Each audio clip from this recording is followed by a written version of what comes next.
Assalamualaikum warahmatullahi wabarakatuh. Pendengar yang berbahagia, di dalam psikologi tasawuf, bahwa kesombongan dari sisi perspektif tasawuf sebagaimana yang disebutkan di dalam hadis Nabi Shallallahu Alaihi Wasallam, la yadkhula ahadukumul jannah man kana fi qalbihi mithqalu habbatin minal kibriya.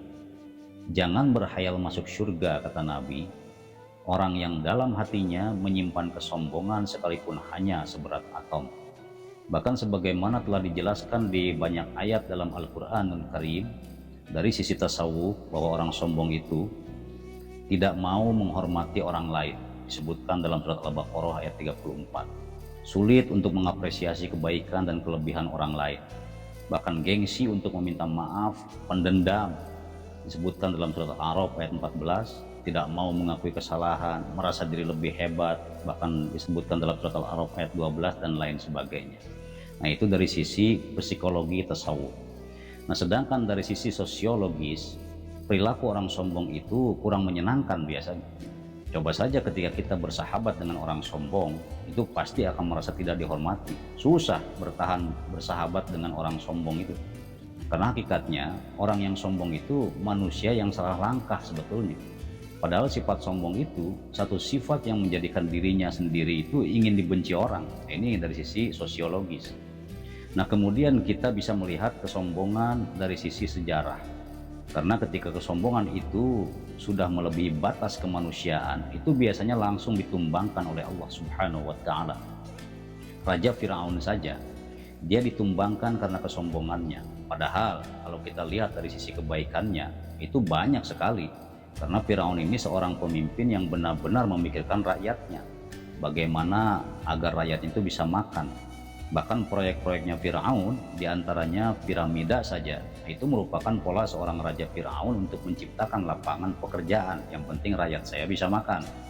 Nah, makanya sekalipun Nabi Musa ketika itu sebutannya sebagai Kalimullah, Nabi yang bisa langsung diajak bicara dengan Tuhan, itu beliau selama 40 tahun mendoakan agar kerajaan Firaun itu mengalami keruntuhan. Tidak dikabulkan oleh Allah Subhanahu wa Ta'ala. Bayangkan seorang nabi dengan sebutan Kalimullah yang langsung bisa diajak bicara dengan Tuhan, berdoa selama 40 tahun, tidak dikabulkan oleh Allah. Kenapa?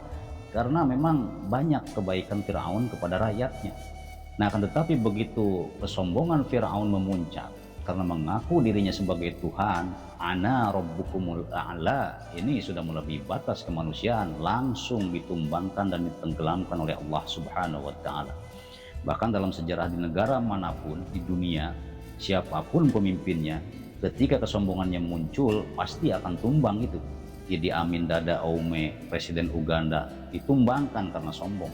Bokassa, kepala negara Afrika Tengah, tumbang karena kesombongannya. Bahkan Hitler ketika kesombongannya melebihi batas kemanusiaan, tumbang dengan sendirinya karena kerakusan dan ambisinya.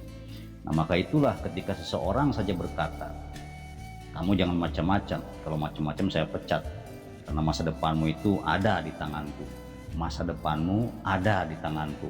Ini disadari atau tidak, ini sudah menganggap dirinya Tuhan, karena dia pikir masa depannya ada di tangan dia.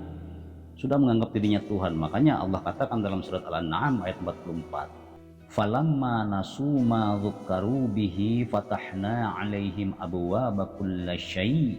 Tatkala mereka lupa dengan peringatan-peringatan yang Allah berikan, dikasih peringatan ini, diberikan peringatan itu, namun tetap saja mereka dengan kemaksiatan dan kesombongannya, kulli syai', Allah akan tetap berikan kesenangan sebagai bentuk hukuman terselubung agar mereka semakin jauh dari Tuhan. Wa umli lahum, kata Allah, aku ulur, sengaja diulur umurnya, diulur rizkinya, diulur kesenangannya, hatta idza farihu bima utu, ketika mereka tengah bersukaria dalam puncak kesenangan dan kesombongannya itu, akhadnahum bagtah, Allah datangkan azab tanpa tending aling-aling, dengan tiba-tiba tanpa mereka sempat untuk bertaubat, akibat mereka terjebak dalam kesalahan total.